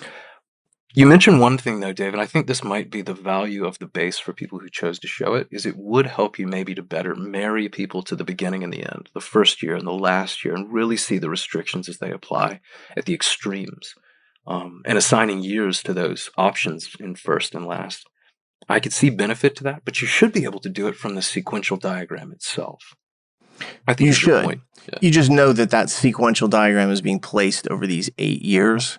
And I think it's really hard to avoid that human instinct of saying, I know they're going in those 8 years, so I'm going to draw those 8 years. Right. And I think that's okay. And they reference those years more than enough so that it helps to kind of like cement that point in there. The thing that's interesting about this game, though, is that the sequence itself is really unique. And they've done something in the rule ordering that I found to be really beneficial for students. They actually gave the rules in the optimal order for diagramming. Mm-hmm. They don't always do that. Early in the 90s, though, they did. They would often give you the rules in a way that made it easy to construct the diagram. And this is one of the harder diagrams to actually construct. Because they give you a pair of diagrams that are almost like in an A is ahead of B. And then they give you C is ahead of D. So you're like, oh, these two pairs aren't connected at all. And then they take the end pieces of those and connect them to a new fifth variable. Yeah. So that all four of those variables in their two separate sequences, which are not connected, are ahead of this fifth one. And then they start shooting off additional variables. And it has this very symmetrical parallelism to it where it's like there's almost like a dividing line in the middle, and you could rotate this around that center point and it would look the same no matter what. It's kind of a beautiful sequence in that particular respect. It's symmetrical around the horizontal axis, basically, or mirror image around a horizontal X type of axis. Well said. So you're on two parallel tracks with the first four variables, but then they connect. They merge, basically, into a fifth shared variable at the ends. And as soon as that happens, everything else begins to link from there. I love this diagram, too. Partly because despite the fact that there are eight variables, which is a lot, all 8 get used. You don't have any floaters. There's no mystery, random rogue elements here that might hop into the diagram at any point. Everything is connected. Everything's accounted for. And that's, I'll call it a gift, frankly. Yeah, and if you're like, I wonder what this diagram looks like. I know, it's hard to describe. It's in our LSAT form. You can go actually see it there. We have the explanation for this test there, and the setup is in there. So you can do that. The other thing is you might think to yourself, well, if all 8 are in the diagram, it must be a pretty easy game. No. They did some super tricky stuff with 2 of the variables. They shot them off almost like wings off that center line. And in doing that, they opened those variables up to having a tremendous range of movement. In fact, using the years, these 2 variables, which happen to be O and M, could move from anywhere from 1963 to 1968. So the only 2 spots they can't be in are in the first 2, but both of them have this very wide range of movement. And when you have variables in a sequence that have a wide latitude like that, it makes it automatically harder. And on top of that is this, when you make that diagram, because there's other variables in front of them, visually they get pushed towards the back or the right-hand side of the diagram, what I consider the back end of the diagram. And so people look at those 2 variables and they're like, O and M, they're back guys. They're going to be at the end like 66, 67, 68. No, they only each have 2 people in front of them. So they can move up all the way to the position that is third, 1963. That causes a lot of problems because that's really how they attack you in sequencing, but a lot of people aren't ready for that. Just because a variable is visually towards the back end or the front end in a sequence does not mean that they always end up in that position. That's what makes sequencing hard, is that accordion effect where they can really move quite a bit of distance inside the diagram. Yeah, all that matters is what the variables are connected to, or who the variables are connected to. How many must be in front of it? How many must be after it? Despite the fact that spatially it could look all the way at the end to the far right in this case, that doesn't necessarily mean it has to go down there. It only would get pushed down there if it has a bulk of things ahead of it in a link, in connection. So the tip, or maybe the governing rule of sequences is, with chains, you can only compare or determine the order of variables as they relate to each other if they're linked in a single direction. So the two rogue kind of things that look like they're late, they're not entirely rogue, but O and M that look late, they're only connected to two other variables each, two variables ahead of each of those two. It looks like they're related to the other stuff in the middle, or again, connected through the middle, but you would have to reverse course to get from O to, say, G or I. And that's where the danger is. So if you want to get from one variable to another and you can flow left to right, right to left, and never change direction, you can make an inference about their relationship. As soon as you change direction, full stop. That's where the danger is. Yeah, but on the diagram, O and M are visually proximate to G. They look like they're on the same vertical line. So a lot of people quite rightly think to themselves, oh, they must all be the same. But that isn't right. Yeah, they could go before, after, next to, 3 spaces away. There's all kinds of options, despite, again, a spatial glance at it that would fool you. Right? Visually, it's right. But actually, from a possibility matrix, it is not right. That's why it's so important to pay attention to the direction of these linkages. The flow. Yeah, this is probably my favorite sequential diagram setup ever, just because I think it has a sublime beauty to it in the way that it has this kind of symmetrical kind of approach to it. We've been talking a lot, really talking up the value of the games in this section. Sounds to me like you're a big fan of Game 3 for people just getting their feet wet with sequencing. If you want to be irritated, this is a good game to start and make it difficult. Well, who doesn't want to be irritated? Just be like, this is tough. But it teaches you I think, a brutal lesson that forces you to realize I cannot just say that visually they are in proximation so that they must also be that way within the actual possibility breakout, because that is not the case. You learn that lesson nice and early, and it sticks with you for a long time, which is why I like this game. Yeah, you will get some very stark feedback on your abilities here. Maybe some dismaying feedback, but this will paint a very clear picture of just how good you really are at this. Yeah, and so they get after you in the questions as well. They start asking you about who can go where. They give you some local information. They ask you some maximum minimum stuff. And so they kind of work you around, and they most assuredly test you on whether you understand how early O and M can actually appear. And so they put you through kind of like the range of understanding of this because they knew they had a good setup. I think this is one of those ones where they're like, this is a tough game, especially for people of that era. They hadn't seen anything quite like this. And so to run into this was an unpleasant moment. But again, it's about understanding the setup. You get a good setup. It's an easy to diagram setup, but then you have to understand it. So it's really that first step is great. Visuals, I've got it. But secondarily, did you understand what was being said there? Yeah, one slight oddity in the questions is we don't get a list question here. So there's never one of those moments where you can just use the rules to get a free point.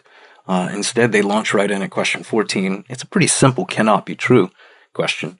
But again, it forces you to consider all 8 of the variables as you move through the answer choices looking for a violation. 15 does something similar, but it's local.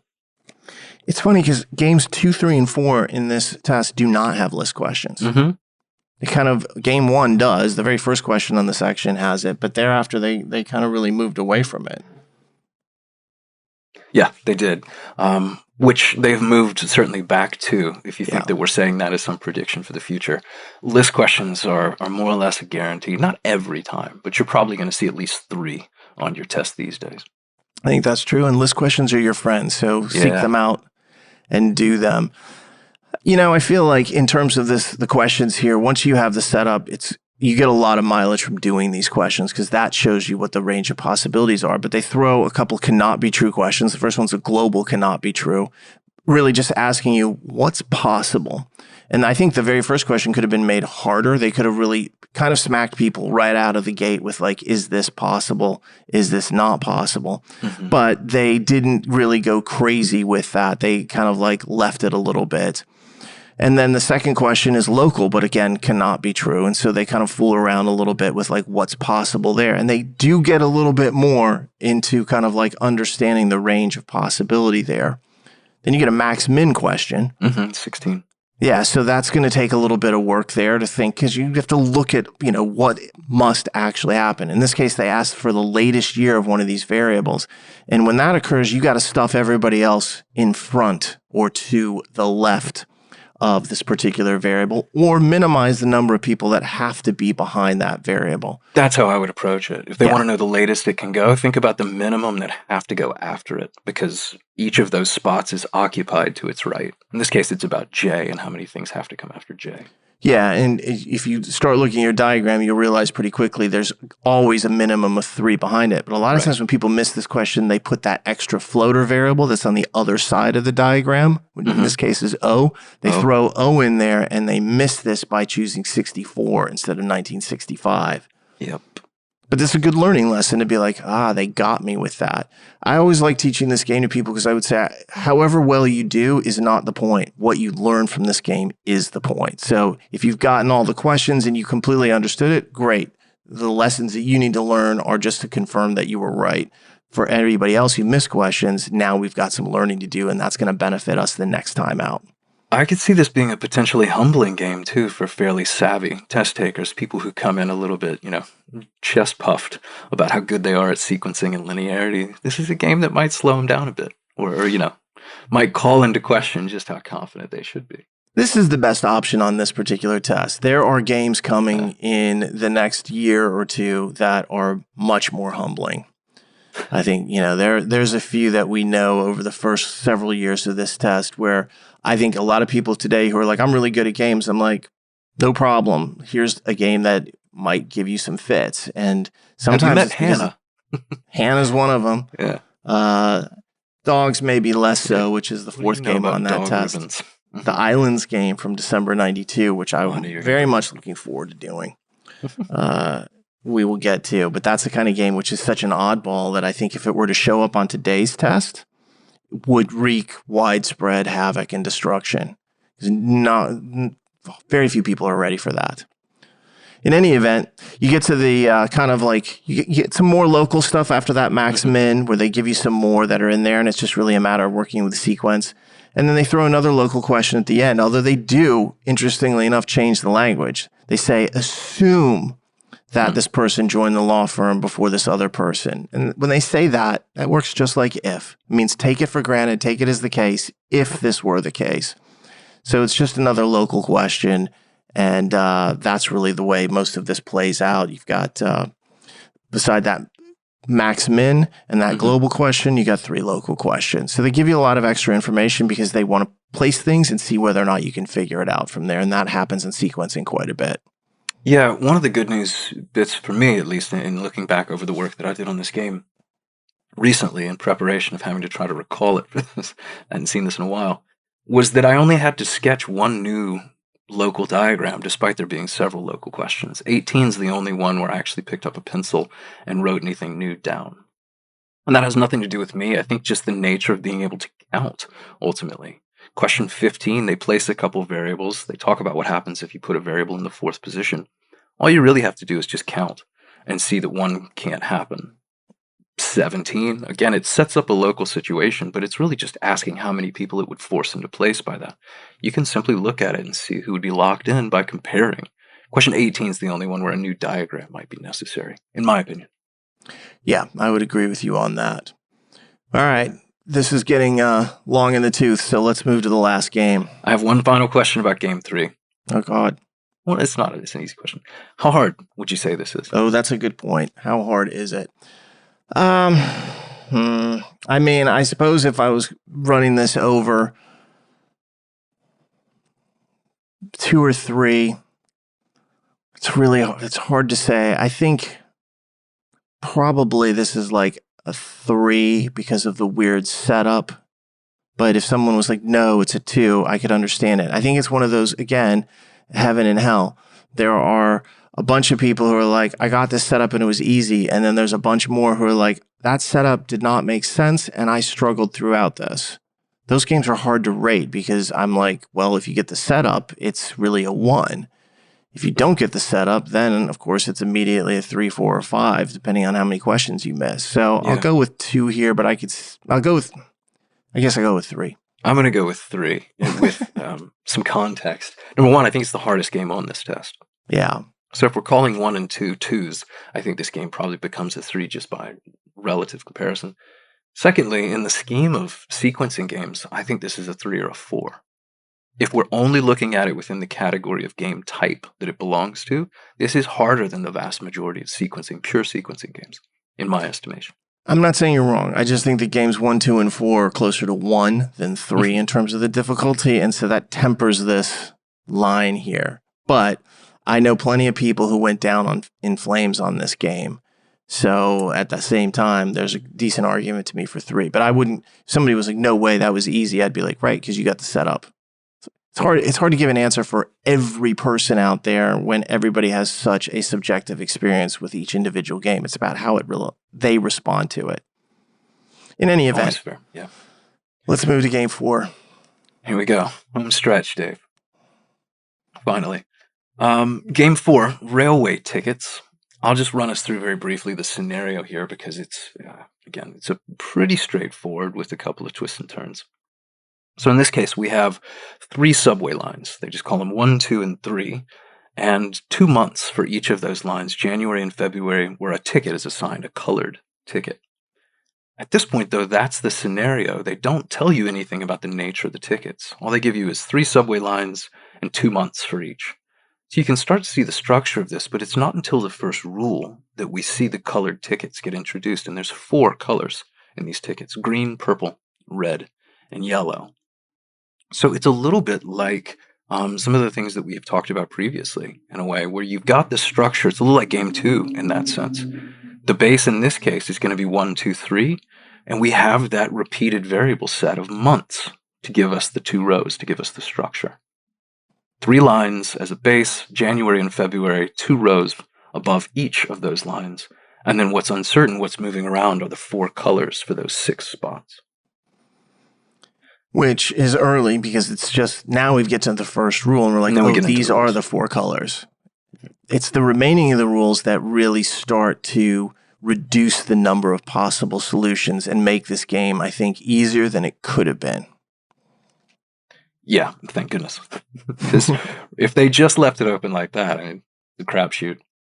What the rules begin to do ultimately is whittle down essentially the ways in which the colors can be distributed or assigned.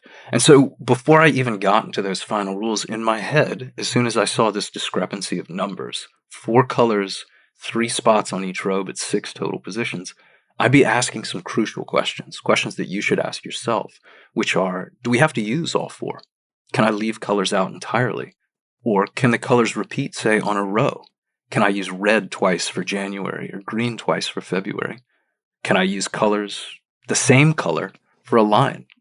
Can line 1 in January and February be purple twice, for instance? These are the sorts of things that will govern the assignment in terms of the groups, ultimately.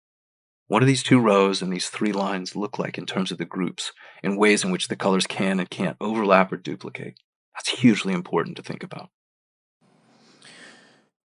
And so let's continue on with the rules because I think that's going to give us more information on this. There you go. So we get into the rules, and sure enough, most of those questions do get answered. It doesn't tell you have to use all 4 colors, but it does restrict them. What you do find out pretty quickly is colors on a row cannot repeat. So if you have used red for January anywhere, you're done for red in January. Use purple for February, you're done. Colors in the same line, the 3 stacks of 1, 2, 3, can't be the same. So if line 1 in January is red, line 2 in January has to be a different, or line 1 in February, has to be a different color. So that is ultimately, I think, what begins to set a real firmer context and scenario for this game itself. Yeah, and they kind of reduce it because they continue on. There's actually a lot of rules in this game. There are 7 rules overall, and they keep narrowing it and narrowing it. This is another great example of read all the rules. For example, you find out that just one of the January tickets is red. So you're like, okay. Then they tell you that there's some limitations on the third line about they can't have they've got to have one of them be a certain color, but both of them can't be that same color. Right. So that's a really powerful rule, as it turns out later on. Then they actually fix one of the January tickets. They say line 2 is purple. So you're like, all right, that's one of the 6 spaces filled in. That's super helpful because right there, you now only have 5 open spaces. And then they tell you something that I find to be, in conjunction with that prior rule, really helpful. They tell you that no February ticket is purple. We only had 4 colors, right? You had the purple, red, green, and yellow. Well, you just took February and removed purple. So you now know the color set. There's going to be 1 green, there's going to be 1 red, and there's going to be 1 yellow in February. So that's really helpful because now as soon as you place one of those colors anywhere on February for any of the lines, you strike that from the list and you know the other 2 colors that are remaining. You also know you have this line 3 thing going on. Well, you go back and you take a look at the January tickets and you think about what the options are. They gave you enough information here where you know one of the tickets is purple. They also had a rule that said 1 set of January tickets is red. So that's 2 of the 3. That means that the third ticket it can't be both colors. It can only be green or yellow. And so now your set for January is also really limited. And to me, this is one of the keys to the game, of thinking about what's available for each of the spaces in each month.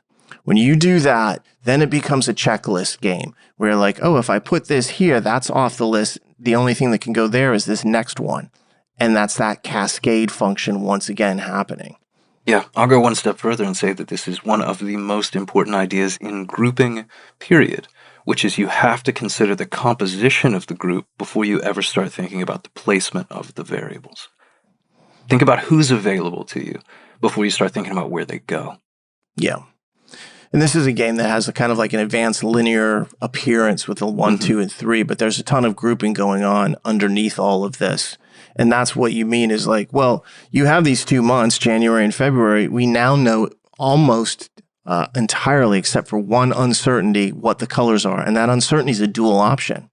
So when you have that kind of control over this, then it's really about like, well, what do I know with these specific line numbers? And you really had 2 rules. You knew that line 2 was purple, and so that February, January, you wouldn't have been purple. It would have been knocked out anyway, but you're still limited there. And then you've got the line 3 with the green stuff, where one of them's green, but not both of them. Anytime you see green on either January or February in line 3, it knocks it out of the other one. Of course, it also means that if you don't see green in one of them, let's say that it happened to be red or purple or something like that, the other one has to be green. That's a really powerful thing because one of those 2 always must be green. And you can rely on that rule quite a bit in this game. Turns out that's probably the most important rule going forward. But before you get there, you've got to think about composition. February's red, green, yellow always. January's red, purple, and either green or yellow. So again, 5 of your 6 are certain, and your 6th is one or the other. To me, that's the key to this game. Yeah, and thereafter, what ends up happening is you get a bunch of local questions. You get a global question in there as well. And it's just a matter of making diagram after diagram, these little mini skeletons. You just draw out your 6 quick spaces. You throw your purple on line 2 in January. And then it's a matter of like, what additional information did I get? Where could this actually go? What's the effects of that? And so it's little diagram after little diagram as you kind of work through this. And then you get to the very last question on this, which is interesting enough, question 24, because this was a 24 question game section, which was in fact the norm back then. Yeah, they used to do it a lot. Yeah, before they dropped down to really 23 is the norm now. And they pull another one of these situations where they change the rules. And they're saying, oh, let's say that there are no purple tickets. If everything else is the same, what happens? So they suspend one of those possibilities, and then you have to kind of figure that out from there. But that's kind of an overview. John, were there any particular questions that you felt were worth kind of like hashing into more here? I think question 21 is an interesting one, in large part because it's so broad-based. It's just a could-be-true question. But it's been solved if you have something of a memory by question 19. You just consider your sketch that you drew out for the local 19. It solves 21. And then, of course, 24 itself. Odd because it's 24, but also odd because it's another suspension question. 2 in 1 section. Yeah. You don't see that these days all that hardly ever, really. No, you might get 2 rule substitution questions these days, but even that's pretty unusual. In this case, 24 is a suspension question where no purple gets used. So again, you know the groups for each row. It's green, yellow, and red. And you can start to think about what that's going to look like. But this changes things, much like we saw the earlier question in the section do. It requires you to reconfigure what mentality is. Although, the kind of cool thing here is that when they take purple out, it means that for each month, the color set is identical. It's green, red, and yellow. It also removes the fact that line 2 in January is purple. Yeah. Like you don't have that anymore. It makes the last rule where it says February tickets are purple, it makes that irrelevant or obsolete at that particular point. Yeah.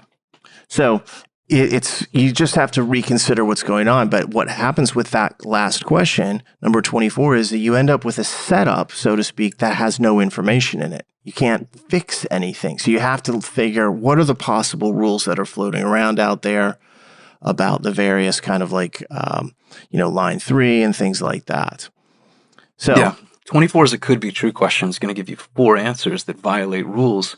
Well, they've just removed one of the rules, so you have to think about what's left to violate. And that's where a lot of the overlap starts to come into play. And sure enough, that's what the 4 answers do. Yeah, and I'll make a special note about those answers. If you look at them, the correct answer to that game or that question, number 24, is C. Answer choices A and B have a structural similarity. Yeah, they're identical in a way. Yeah, and so does D and E. They're also identical in terms of what they're doing. And when I looked at this question, I was like, if you have a series of identical answers, those can't be right. Because in form, they're basically the same, and the answers have to be unique. So I was like, A and B are very unlikely to be correct here. D and E are very unlikely to be correct. C is the one, like Sesame Street, that stands out. That's the one that's not like the others. And when you see that, I immediately honed in on it, and I was like, let me look at this more closely. And I was able to say, all right, that is in fact possible here. And then we were good. And I felt good about it because I was like, I analyzed it on a much more structural level as opposed to a real specific knowledge level. And that's the moment where you feel good. You're like, that's a good way to close out a section. For sure. Yeah, that's just clever test taking is what that is. That's not the LSAT. That's not logic games. That's just being aware of clever. the context. It's well informed. We were just talking about this kind of stuff. I actually talk about that technique in the Logic Games Bible and, of course, in our courses. So I don't know if it's clever. Oh, my goodness. You can learn that. Heaven forbid I give you a compliment. Maybe I'm chippy. It's getting late and this drink ran out about 25 minutes ago. And I know. My champagne is... What's going on? This is the longest episode in history. It might be. It's getting up there. We're out, though. We're on the finish line. Difficulty of this last game, and then we can say our goodbyes. 0. Okay, no, it's a 2. Maybe a 1. I think you and I see this game differently. I've never liked this game. It is by far my least favorite game on this. And it's not because I find it difficult. I find it boring. And that to me is a huge crime. Because Logic games should be fun. I should enjoy myself with them. When I'm bored by it, I get mad at the game and the test makers. That's funny. To me, I like this game quite a lot because I think if you had to take one of these wholesale verbatim and put it on a test today, I think this 4th game is probably the one you'd be the most likely to see now. You see elements from the others, internal diagramming, maybe some circularity, certainly sequences, but I think this 4th game could be reused right now as written, and the test makers wouldn't bat an eye. So that to me is the real value in this. And that's a fair assessment. It's still boring to me. All right, well, you need another drink, so let's wrap this up. I think I'm grumpy. Reached my limit. Well, on that note, it's a cool section nonetheless. And the nice thing about covering this, and I think we actually did this section a lot of justice, maybe more than it even deserves, but there are some things that we wanted to kind of set out, and there are some uniquenesses in this section that I think are worth kind of covering. Our goal here is takeaways for today's test.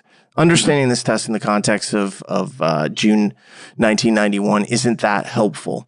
Understanding it in the context of what could be on today's test or what things you can learn from this that would apply to today's test, super helpful. And that's what our goal is here. And hopefully we achieve that and everybody found that useful. Any final comments, John? Only this. Remember, listener, this is part of a series. It's not a series yet because this is just the first one. But we will continue to add on to these. We're not going to go in chronological order. So if you're like, I'm going to be 35 before they get into, PT 80, don't worry. We're going to hop around. In fact, we'll probably, the next one of these, do a fairly recent test. Yeah. Maybe 91 or 92, maybe something in the PT 80s. But we're not going to kind of build this from 1991 to the present. We'll hop around. So no, that would be, I think, too tedious for us and everybody else in the world who listens to these kinds of things. So I will definitely jump around, but then we'll probably come back to this era because one of the things I think is truly underappreciated is practice tests 1 through 20, prep tests 1 through 20. Oftentimes, because they're not on Law Hub, they just get kind of like, oh, they're not worthwhile or they're useless. I'm like, oh no, that's completely false. They have a high degree of value if you know what to look for. It's not so much the difficulty in every instance, although sometimes it is. It's the lessons to take away. And one of the beautiful things about this test and others is that some of the presentation is very revealing of what their motives are and what they're thinking and what they're attempting to do. And when they have that, that's when we're going to dissect this. And so that's what our goal is. We know it's ambitious to do all of them, but if somebody has done this section and they come back to it, they might think, I missed that point and I shouldn't have. I should have valued that more, or I overvalued this point. That's what we want people to be able to take away from this. Sure. I'll reiterate one of those points and then let you close us out, which is if you're wondering where to go do this test, you cannot go into your Prep Plus account on Law Hub and find it. For whatever reason, they have not made PTs 1 through 20 available there. You can get it on our website. So if you're a student of ours, course, tutoring, or one of our analytics package subscribers, you can go do this test as soon as you listen to this if you want to, or hopefully before. But we make this available. Law Hub doesn't. So if you're confused about where to find this, that is the unfortunate reality. Yeah, those are the limitations of Law Hub. That's just the way that it is. But it is available to you out there, and that's the important thing. So you can find it one way or the other. All right, let's close it down. I've got just one thing to say, and that is if you find this podcast anywhere out there in the world, please subscribe to it. That might be iTunes, Spotify, YouTube, or wherever. And if you've enjoyed it, please leave a comment and a rating as well. And if you have any questions, you can send those to us at lsatpodcast@powerscore.com. I'm sure we'll be doing a mailbag at some point relatively soon, especially with admissions season peaking in here. So send us those questions and we'll try to handle those for you. On behalf of John and myself, hope you found this useful. Stay safe out there and we'll talk to you soon.